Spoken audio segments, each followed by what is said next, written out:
warahmatullahi wabarakatuh. Kembali lagi dengan saya Anissa Nuraini di Smeknero Podcast. Podcastnya SMK Negeri 1 Robatal. Halo. Selamat pagi. Pagi. Hari ini kita kedatangan dari teman-teman jurusan DPIB yang ada di SMK Negeri 1 Robatal. Oke, kita kenalan terlebih dahulu. Dari samping saya ada Kak Hendra. Lalu ada Kak Iwa. Kemudian ada Bapak. Nama saya Iskandar Muda, SPD, guru produktif di jurusan Desain Pemodelan dan Informasi Bangunan. Iya, sekaligus pembimbing PKL dan juga sekaligus sebagai Pokja PKL untuk tahun 2023. Jadi teman-teman di sini ini baru aja telah melaksanakan PKL. PKL-nya di mana? Di Ponorogo. Di Ponorogo. Jauh sekali ya. Tentunya penasaran ya ngapain aja di Ponorogo. Oke. Kalau boleh tahu waktu pelaksanaan PKL itu dimulai dari kapan, Bapak? Untuk PKL sendiri ini saya memaparkan alur dulu ya, mungkin alur dulu. Jadi PKL itu dimulai kurang lebih bulan April 2023. Itu kita sudah melakukan survei lokasi calon tempat PKL bagi siswa. Ya, jadi sebelum itu kita sudah melakukan proses mensurvei tempat PKL bagi siswa itu ada atau layak untuk ditempati oleh anak PKL. Untuk kelas 12 ya, 12 semua jurusan. Kemudian setelah kita melakukan survei di situ, semua guru produktif itu nanti memberikan informasi kepada kami selaku Pokja untuk memberikan hal-hal yang berkaitan dengan informasi tempat magang. Sehingga pada alurnya sekitar bulan Juni awal itu kita sudah memperoleh data valid tentang PKL di masing-masing jurusan, kemudian nama-nama siswa di masing-masing tempat magang. Itu. Setelah itu tanggal 17 mungkin saya lupa, itu kita lakukan tahapan-tahapan PKL. Yang pertama adalah sosialisasi kepada siswa dan juga orang tua wali murid. Kenapa kita lakukan seperti itu? Yang pertama, mereka akan berpisah dengan orang tua selama 3 bulan. 3 bulan, sehingga untuk sebagai informasi dan juga dukungan kepada kami, maka kami mengundang wali siswa ke sekolah untuk bersama-sama mengetahui secara detail apa itu PKL, sampai kemudian tujuan PKL dan di mana anak mereka itu tempat magangnya di kabupaten mana.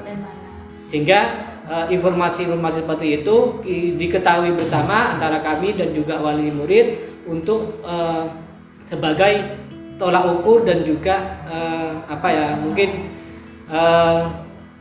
biar memudahkan kita untuk kontrol siswa di tempat duduk masing-masing seperti itu. Itu tahapan-tahapan sosialisasi. Kemudian setelah sosialisasi selesai, baru kita pembekalan kepada siswa. Salah satunya adalah meningkatkan kembali, memaparkan tujuan PKL apa, kemudian aturan mainnya dalam PKL itu seperti apa. Karena PKL itu sendiri itu tidak lepas dari sekolah. Artinya ketika siswa itu PKL, bukan otomatis kemudian siswa bertindak seenaknya sendiri di tempat magang, tapi kita melakukan pendekatan persuasif, memberikan semacam informasi dan juga keilmuan yang lebih kepada siswa bahwa PKL tidak mengurangi status siswa yang sedang sekolah di SMK. Hanya mereka sedang melakukan magang atau PKL, tapi secara status hukum mereka masih siswa SMK 1 Robatal seperti itu. Jadi keluar dari sekolah tetap membawa nama tetap baik, membawa ya? nama baik sekolah. Menjaga juga ya nama baik sekolah. Kurang lebih seperti itu. Iya. Kemudian Pak. Kemudian setelah pembekalan selesai, Ya. tepat tanggal 20 Juni 20 Juni. kemarin kita pemberangkatan dan juga dengan pembimbing masing-masing Dudi Ya. hingga tenggat waktu yang kita tentukan adalah 3 bulan berakhir di 20 September 2023. Proses yang panjang ya Pak. Sangat ya. panjang dan melelahkan. Melelahkan. Tapi semoga membuahkan hasil yang baik ya tentunya. Insya Allah. Amin. Untuk tempat magang sendiri, setelah tadi Bapak paparkan, itu sebenarnya dipilih dari sekolah atau siswa mengajukan Pak saya di tempat ini baru sekolah menindaklanjuti survei kan? Ya. Untuk mekanisme penempatan siswa itu ada 2 pola yang kita terapkan di situ. Yang pertama adalah siswa mencari sendiri. Mencari sendiri untuk kemudian kita tindak lanjuti dengan survei awal itu tadi. Oh iya, survei. Apakah layak apa tidak, ada atau tidak. Itu yang pertama. Yang kedua, kita melakukan screening kemampuan kompetensi tingkat siswa. Jadi siswa itu di screening semuanya, kompetensinya diurut dari awal, dari yang paling bisa, kurang atau mungkin perlu penambahan misalkan, itu kita screening semua. Sehingga nanti tempat Dudi masing-masing itu tidak kewalahan dalam membimbing siswa. Karena kita sudah random. Jadi misalkan ada 2 siswa di situ, maka satu siswa itu yang punya kompetensi yang lebih, satunya yang untuk ditingkatkan. Jadi polanya seperti itu, random seperti itu. Oke, seperti itu persiapannya. Ya. Kalau dari ini sendiri, dari teman-teman sendiri, Kak Hendra, persiapannya ya, itu tadi sudah dijelaskan alur, persiapan panjang lebar ini. Kalau kali dari Kak Hendra sendiri, persiapan sebelum berangkat PKL? Sebelum makan PKL saya lebih mendasar ke lab untuk lebih mendalam gitu tentang gambar. Berarti mendalami tentang gambar. Biar gitu lebih paham gitu. Paham. Jadi yang awalnya kurang paham, jadi lebih mendalam. Ditekuni gitu biar lebih paham gitu ya. Tentunya tanya-tanya sama pembimbing gitu ya, guru produktifnya ya. Oke. Berarti waktunya Kak Hendra ini menjelang PKL banyak dihabiskan di lab. Seperti itu ya. Kalau Kak Iwa? Kalau saya lebih banyak membaca literasi tentang ibu? Rencana anggaran. Tentang rencana anggaran. Iya. Oh iya. RAB. RAB ya biasanya ya Pak ya. RAB ya. Jadi wow. Ini agak-agak sulit menurut saya ini Pak. Ini banyak literasi pembuatan RAB itu lumayan rumit ya Pak ya. Sangat rumit. Sangat rumit, makanya perlu banyak literasi. Jadi kalau sudah persiapan kayak gitu di lapangan mudah gitu ya. Tentunya juga sambil tanya-tanya sama guru produktifnya juga, terutama Bapak Isnya. Ya. Mungkin bisa ditambahi ya. Oke, Bapak. Gini. Jadi jurusan DPIB kan itu kan lahir berdasarkan hanya perubahan nama. Jadi zaman saya dulu waktu SMK itu adalah teknik bangunan. Teknik bangunan. Teknik bangunan. Sehingga pada perjalanannya kemudian berubah menjadi teknik konstruksi bangunan. Setelah teknik konstruksi bangunan menjadi teknik gambar bangunan. Sebenarnya ini sama, satu turunan dengan teknik sipil, cuma sejak tahun 2010 kalau nggak salah itu terjadi banyak penyambangan ilmu pengetahuan. Teknik sipil sendiri banyak kalau kita boleh explore itu ya. Itu yang pertama, teknik sipil itu adalah teknik pertambangan. Itu teknik sipil juga. Teknik perkapalan itu teknik sipil juga sebenarnya. Kemudian teknik konstruksi bangunan. Itu memang identik ya. Jadi zaman saya sudah seperti itu. Kemudian teknik bangunan air. Itu banyak. Dan itu semuanya di ITS. ITS. Oh, iya. Kemudian teknik perkayuan. perkayuan. Itu kemarin juga lahir dan itu sampai sekarang masih ada. Konsentrasi karya itu masih ada. Kemudian ada teknik plumbing. Plumbing itu adalah yang bergerak dalam bidang perpipaan. Jadi di PDAM, kantor PDAM itu sebenarnya teknik sipil semua. Jadi plumbing itu yang pertama diajari adalah teknik perpipaan tentang air bersih. Air bersih itu seperti PDAM gitu ya. Itu untuk perpipaan air bersih. Yang kedua, perpipaan air kotor. Itu ketika kita masuk ke kamar mandi, toilet, instalasi di bawah yang dimaksud dengan septic tank atau segala macam itu bagian dari sistem perpipaan air kotor. Itu yang kita pelajari. Yang kedua adalah sistem perpipaan untuk bangunan tinggi, untuk shower misalkan, untuk air panas, air dingin, itu kita pelajari di situ, di teknik plumbing. Kemudian ada juga yang pipa gas, seperti misalkan penggunaan hidran ya ketika kebakaran, kemudian penggunaan pipa kalau kita ke rumah sakit itu kan biasanya pakai oksigen gitu ya. Itu ada jalur pipa sendiri. Dan itu kita hitung di sana. Dan itu konsentrasi di teknik plumbing. Teknik plumbing. Dan itu banyak lagi masih. Jadi banyak ya, itu salah satunya ya, beberapa. Nah, kebetulan untuk SMK ini kita fokus pada teknik desain pemodelan. Jadi gambar saja arsitek. Instruktur bangunan. Itu kepanjangan DPIB.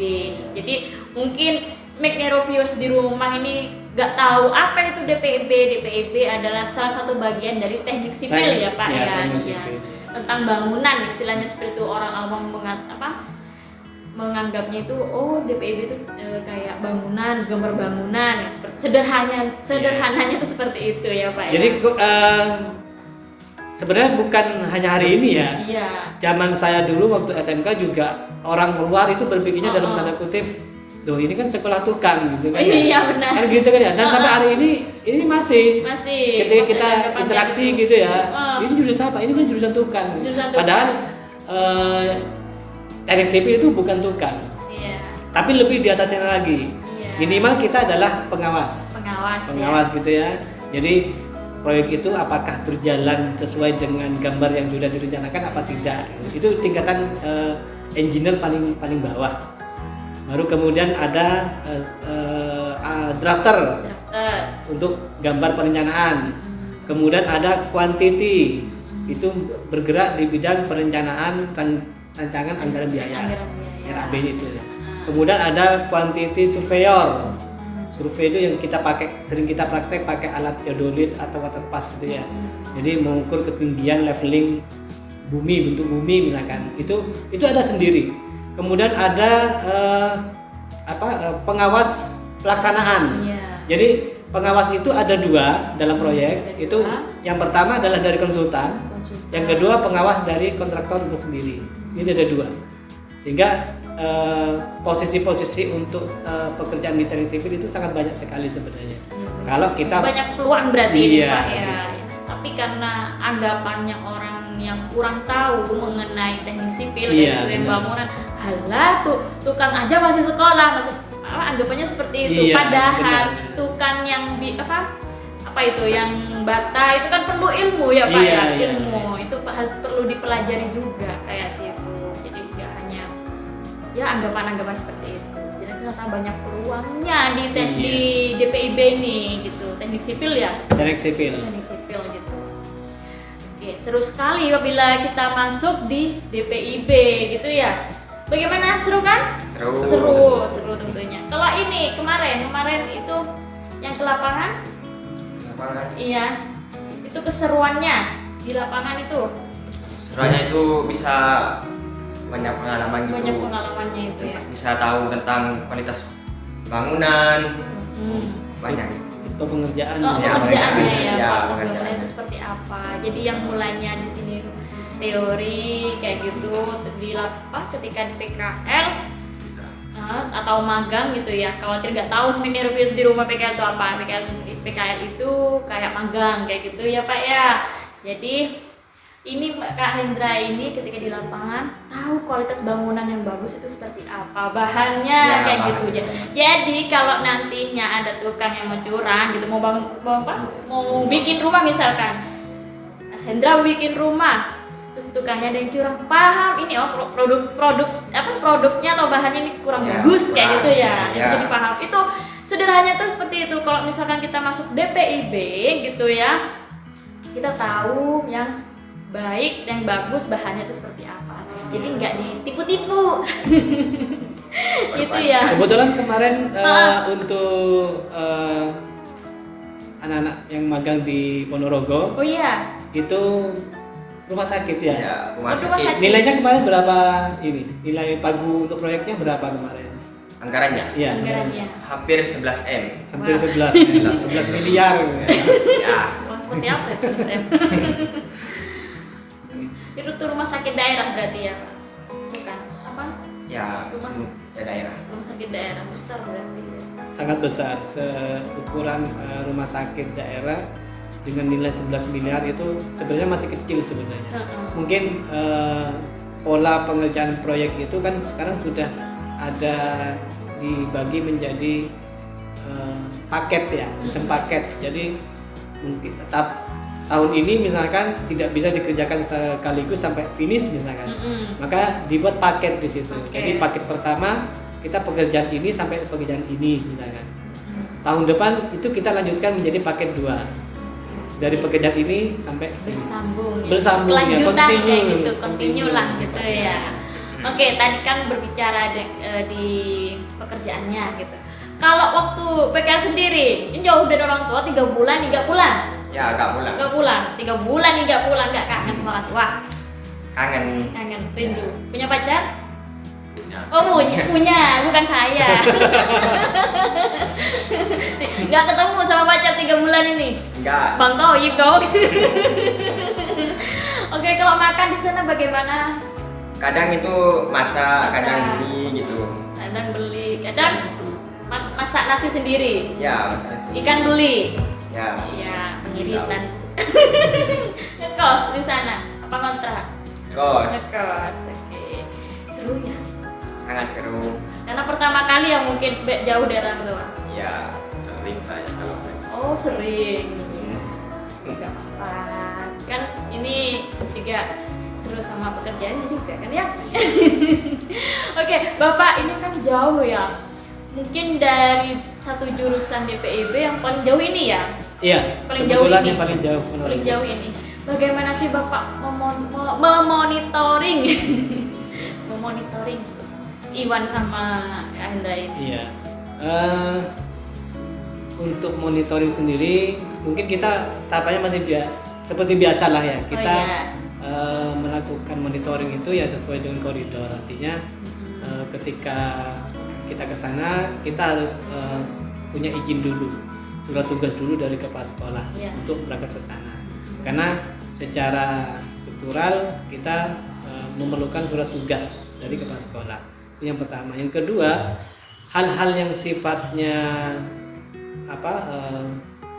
peningkatan kompetensi itu juga kami bicarakan ketika sudah sampai di tempat studi magang. Jadi anak-anak di sana tidak serta-merta kemudian kita lepas, bukan, tapi kita juga sering komunikasi. Kemudian ketika kita hadir di sana monitoring langsung misalkan, maka kita bergerak untuk tetap memonitoring mereka dengan cara yang pertama jelas kita kolaborasi dengan pembimbing di lapangan. Jadi di PKL kan ada 2, ada pembimbing dari sekolah dan juga pembimbing dari lapangan. Di lapangan di studi sendiri ada.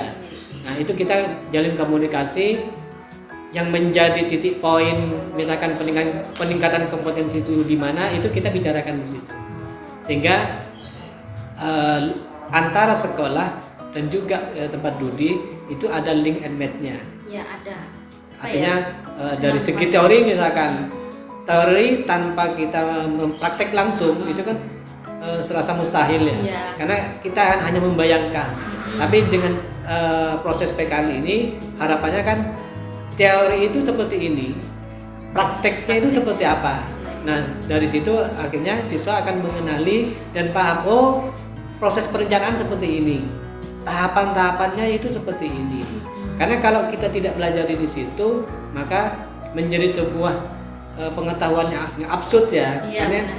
kita hanya teori, kemudian kita tidak tahu. Bayang-bayang. Nah, hanya bayang-bayang saja gitu. Bayang-bayang saja. Nah, harapannya dari PKL itu siswa itu langsung terjun ke sana. Iya. Oh, seperti ini tahap perencanaan. Oh, ini yang dikerjakan di awal.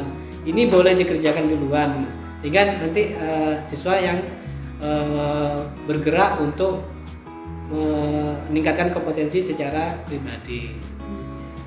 Tanpa selalu bantuan guru kan nggak mungkin kan? Iya. Karena setelah ini mereka akan lulus menjadi seorang tenaga kerja yang madya ya. Iya. Kalau SMK kan madya. Jadi tenaga kerja madya tapi profesional. Harapannya profesional. Ya, siapa tahu mau melanjutkan nih ITS kayak tadi. Mungkin juga ya. Tahu siapa Mungkin tahu. juga. Tergerak hati siapa Iya. melanjutkan, meneruskan perjuangannya Pak Iskandar. Iya. Karena gini, Itu ya. kalau yang tadi teman-teman teknik sipil ya, saya berbicara di tingkatan SMK untuk jurusan kita gitu, Iya. teknik sipil. Itu rata-rata gini. Mereka awal tahun itu tidak kerja, tidak kuliah, Tidak kuliah awal tahun. tapi bekerja. Mm-mm. Setelah bekerja satu tahun, mereka kan sudah punya tabungan mungkin ya. Jadi karena masih ada orang tua, misalkan, otomatis kan bayar mereka kan masih utuh gitu ya. Mm-mm. Sehingga itu ditabung oleh mereka. Kemudian tahun depannya langsung kuliah. Iya. Gitu. Hasil dari tabungannya. Kebanyakan seperti itu kalau teknik sipil. Iya. Siapa tahu nanti dia. Mudah-mudahan. amin. Mudah-mudahannya. Jadi dalam membimbing siswa ini Bapak melalui online dan offline. Offline, ya. ya. Jadi online, Bapak ini kesulitan bagaimana gitu. Iya. Oke, gini. Jadi ada online juga ada offline. Offline. Jadi tidak dibiarkan begitu saja, tetap Iya. dalam pantauan dari sekolah. Ya Pak ya, Iya, seperti iya. itu. Oke. Setelah tadi bicara tentang desain pemodelan ya DPIB instruktur bangunan banyak. Nah, prospek Pak sebenarnya gitu ya lulusan SMK itu bagaimana Pak? Itu. Kalau lulusan SMK ya yang jelas dunia kerja kan pasti butuh ya. Benar, butuh. Cuma kan bergantung pada siswa masing-masing ya. Siswa masing-masing. Kompetensinya mereka itu sudah Sampai pada mana? taraf mana. Oh, taraf mana kayak gitu ya. Itu yang pertama. Terus yang kedua, lulusan SMK itu kan pada tataran atau tingkatan madya, jadi menengah gitu ya. Menengah. Sehingga dari siswa sendiri itu sebenarnya harus memerlukan peningkatan kompetensi yang lebih sebenarnya harusnya ya. Berarti kayak punya nilai jual. Punya gitu ya. nilai jual. Nilai jual. Kita itu mau misalkan masuk ke dalam sebuah perusahaan misalkan, maka yang dilihat oleh mereka kan kompetensi kita, skill kita. Kalau kemudian skillnya tidak memenuhi keinginan atau syarat dari perusahaan yang ingin merekrut tenaga kerja, misalkan, maka otomatis kan kita sudah gagal di situ. Iya. Sehingga harapannya kepada siswa-siswi SMK yang kelas 12, sebelum kalian lulus, maka kompetensi kita itu harus ditingkatkan terlebih dahulu. Karena dunia kerja adalah dunia profesional yang memerlukan yang pertama kecekatan dalam bekerja, kesungguhan dalam bekerja, dan niat mencintai pekerjaan itu harus ada. Gitu. Nah, untuk prospeknya sendiri untuk jurusan DPIB ya, DPIB. ini banyak sekali. Jadi awal kan sudah saya jelaskan. Jadi Iya, DPIB itu bagian kecil dari teknik sipil. Sehingga kalau DPIB itu jurusannya adalah arsitektur. Jadi desain gambar mulai dari 2D misalkan, 2D, 2 dimensi gitu ya. Iya. Kemudian sistem 3D juga. Iya. Jadi gambar dengan pencahayaan, kemudian aplikasinya kita ada SketchUp di situ. Kemudian ada AutoCAD 3 dimensi. Sehingga kompetensi kita juga konsennya di arsitektur. Akan tetapi dalam kurikulum K13 kemarin, untuk kelas 12 kan K13, Iya, kita tetap memberikan keilmuan yang berbeda dari arsitektur, yaitu adalah surveyor dan juga quantity, pekerjaan untuk perencanaan Iya. di RAB tadi itu. Iya, Jadi tadi itu. konsentrasi kita untuk sesuai dengan kurikulum itu ada 3, ada surveyor, ada arsitektur, dan juga perencana bangunan. 3 itu. Tapi kalau secara umum itu banyak sekali, Banyak ya. banyak sekali. Bahkan kan tiap tahun ada proyek ini kan, dan itu tidak berhenti. Tidak berhenti karena banyak infrastruktur yang Banyak infrastruktur yang Betul. dibangun di negeri ini. Banyak. Jadi mungkin yang lulusan SMA ini awalnya ikut-ikutan dulu, Iya. diajak, ayo ini nanti kan bisa berkembang terus Iya. berkembang kayak gitu. Banyak cuan. Bisa lanjutin. Oh, saya mau misalkan jadi pengawas itu kan nanti ada kuliahnya gitu ya, Pak Iya, ya. harus Iya. kuliah. Harus kuliah kayak gitu untuk lebih banyak kompetensinya. Iya. Kayak gitu. Mungkin awal-awal nggak masalah kayak gitu ya Pak ya. Iya. Jadi masa mau dibawa terus Ya, gitu. Kapan manajernya gitu, istilah sederhananya gitu. Ya, oke. Pesan nih untuk Smik Nerovius di rumah. Kenapa harus memilih DPIB? Nah, Smik Nerovius di rumah maksudnya khususnya untuk yang masih SMP, yang mau lanjut SMK. Adakah pesan kenapa harus milih DPIB? Karena begini atau bagaimana? Seru ini DPIB gitu. Sangat seru.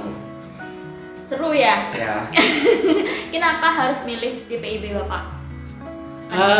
Yang jelas DPIB prospek di sini ya, khususnya Iya. di tataran di SMK Ya. kita gitu ya. Nah, Prospek kita masih panjang, masih Panjang, banyak gitu. banyak. Karena secara histori kita di Sampang, di Kabupaten Sampang dan di kabupaten lain, ketika pelaksanaan proyek mulai berjalan, mulai dari tender, misalkan fundraising, kemudian ada proses pengadministrasian Oh, iya. proyek gitu. kayak proposal gitu ya. Itu hampir semua lulusan SMK ada di situ. Wow, jadi ada peluang ini. Ya, Jurusan DPIB. DPIB ada peluang. Dan ini menjadi peluang tersendiri bagi kita untuk setidaknya bukan hanya lulusan SMK 1 Sampang saja yang hadir di situ, tapi dari Robatal juga Pembatal ada. juga ada. Karena satu misalkan sudah mampu mencapai bersaing dengan mereka misalkan, maka tidak menutup kemungkinan tahun-tahun setelahnya itu ada generasi-generasi yang menyusul mereka kelas kalian yang ada di situ untuk menimba ilmu menjadi bagian dari pelaksana proyek. Jadi biasanya kan gitu ya. Jadi Iya. satu masuk ke sana dengan kompetensi yang handal misalkan mampu mendobrak sistem yang ada, karena kebanyakan dari SMK 1 Sampang sih ya. Kalau Iya. kita melihat di SMK di Sampang itu ya, kita melihatnya dari SMK 1 Sampang yang sudah lebih dulu menjadi mungkin brand mungkin ya. Iya. Kemudian kalau ada proyek itu biasanya pekerjaan dari Gitu. SMK 1 gitu ya. Nah, Tahu nanti kita siapa tahu punya ini. kita menjadi bagian di situ. Menjadi bagiannya Mungkin lah. 1 tahun ini atau 2 tahun depannya mungkin menyusul adik-adik yang lain gitu. Iya, tentunya harus dengan yang memiliki kompetensi Nah, ya di situ. tapi dengan catatan kompetensi kita harus juga diukur, harus ditingkatkan gitu. Jadi kita milih DPIB itu banyak peluangnya, dengan catatan kita harus bersungguh-sungguh dalam belajar itu, gitu ya. Nanti kompetensinya bagus, juga peluangnya juga sangat besar sekali tentunya ya Pak ya. Iya. Oke, itu pesan dari Bapak Iskandar buat Smik Nerovius di rumah gitu. Terima kasih atas kehadirannya Bapak. Sama-sama. Terima kasih Kak Iwan dan Kak Hendra. Sudah kembali ke sekolah, selamat datang ya. Sudah kembali ke sekolah. Oke, kami akhiri. Sampai jumpa di Smik Nerovius selanjutnya. Bye. Wassalamualaikum warahmatullahi wabarakatuh. Waalaikumsalam warahmatullahi wabarakatuh.